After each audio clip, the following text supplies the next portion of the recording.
Hello guys, welcome back to our YouTube channel. तो देखिए, मैं आपका दोस्त अभय आज आप लोगों के साथ लेकर आया हूँ वीडियो, जिसमें आज हम देखने वाले हैं जो भी दिल्ली यूनिवर्सिटी के सेमेस्टर 3 के स्टूडेंट हैं, उन सभी के पास एक जो सब्जेक्ट है इन्वायरमेंटल साइंस सेकंड वाला, उसकी यूनिट नंबर 7 जो कि ह्यूमन कम्युनिटी से रिलेटेड है, उसकी एक वीडियो जिसके अंदर आज हम उसके जो मोस्ट इंपॉर्टेंट और मोस्ट एक्सपेक्टेड क्वेश्चन है जो आपके सेमेस्टर 3 के एग्जाम में आ सकते हैं और पिछले कई एग्जाम्स में रिपीट हो रखे हैं, तो वही सारे क्वेश्चन मैं आप लोगों के साथ आज लेकर आया हूँ, जिसे आज हम डिस्कस करने वाले हैं।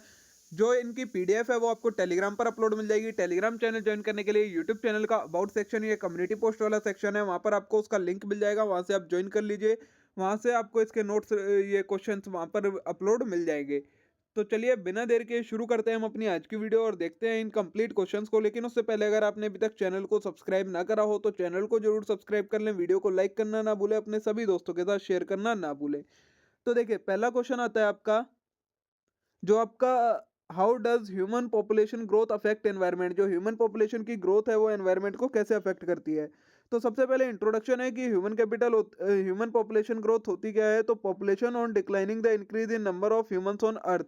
ह्यूमन पॉपुलेशन इंक्रीज का मतलब हैगा जो अर्थ के ऊपर नंबर ऑफ ह्यूमंस होंगे उनकी पॉपुलेशन में इंक्रीज हो जाए, उसे कहा जाता है human population. Our production size remain relative constant for most of human history, but with innovation and industrialization, energy, food, water and medical care have become more available and reliable।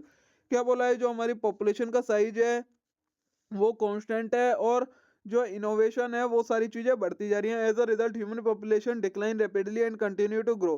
तो इससे क्या हो रहा है, जो ह्यूमन पॉपुलेशन है वो continuously बढ़ती जा रही है, which had a devastating impact on human climate. इससे क्या हो रहा है, जो इकोसिस्टम है और क्लाइमेट है उसके ऊपर एक बहुत बेकार इम्पैक्ट पड़ रहा है।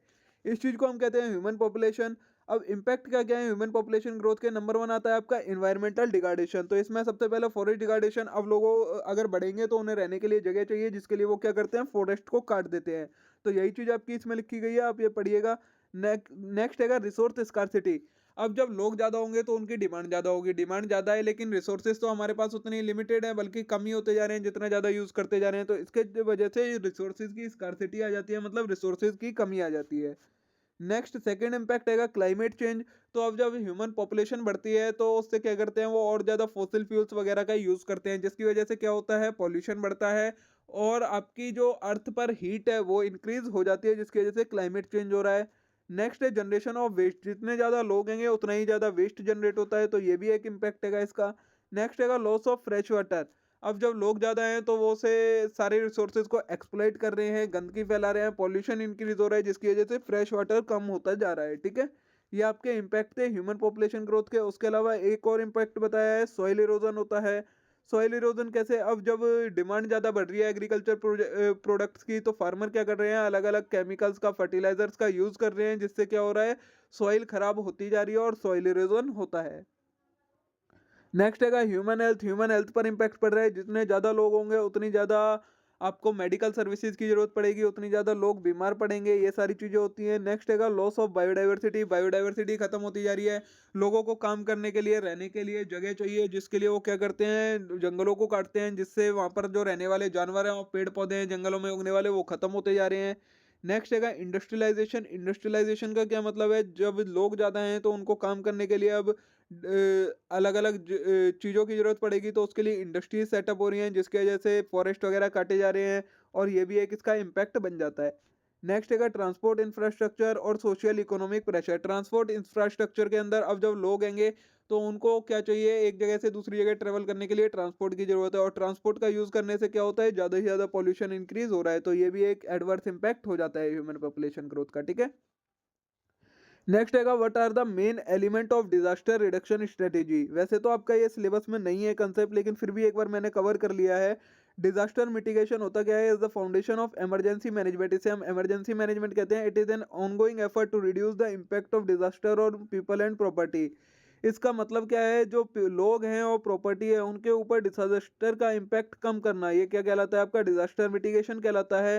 Mitigation include keeping home away from flood plain energy bridges to withstand earthquake, creating enforcing effective building code to protect property from storm surge etc. Disaster mitigation में करते क्या है जो घर वगैरह बनाए जाते हैं वो कई ये ब्रिजेस वगैरह से प्लेन जगह पर बनाए जाते हैं और नदी वगैरह के किनारे नहीं बनाए जाते हैं, जिसकी वजह से कोई भी डिजास्टर का इम्पैक्ट इन हाउसेस पर ना पड़े। उसे कहते हैं डिजास्टर मिटिगेशन करना, ठीक है। अब इसमें मेन एलिमेंट क्या क्या है इस स्ट्रेटेजी के? सबसे पहले self assessment and sensitivity analysis होना चाहिए कि कितना इम्पैक्ट होगा अगर डिजास्टर होता है, उसका सेल्फ असेसमेंट करना है।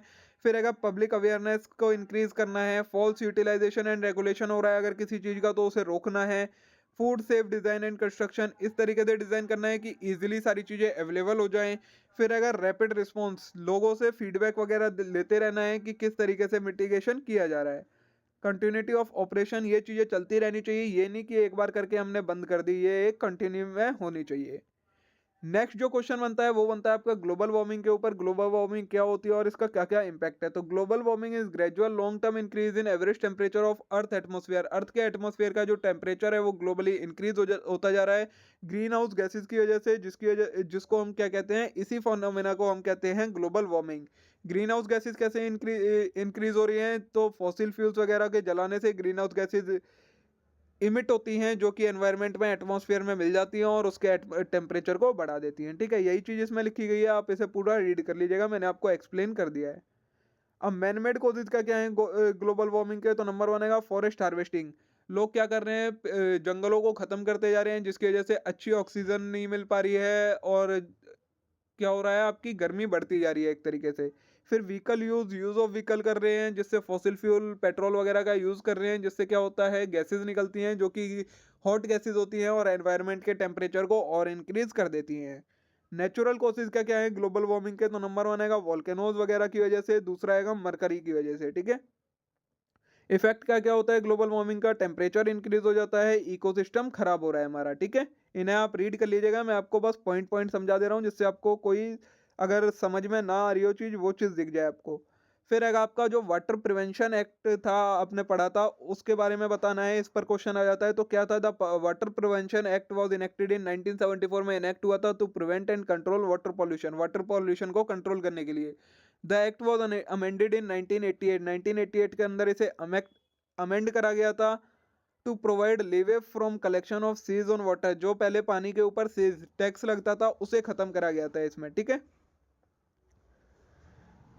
इसमें दो बोर्ड बनाए गए थे, सीपीसीबी बोर्ड और एसपीसीबी बोर्ड, इसे आप रीड कर लीजिएगा, इतना इंपॉर्टेंट ये नहीं होता है, ठीक है।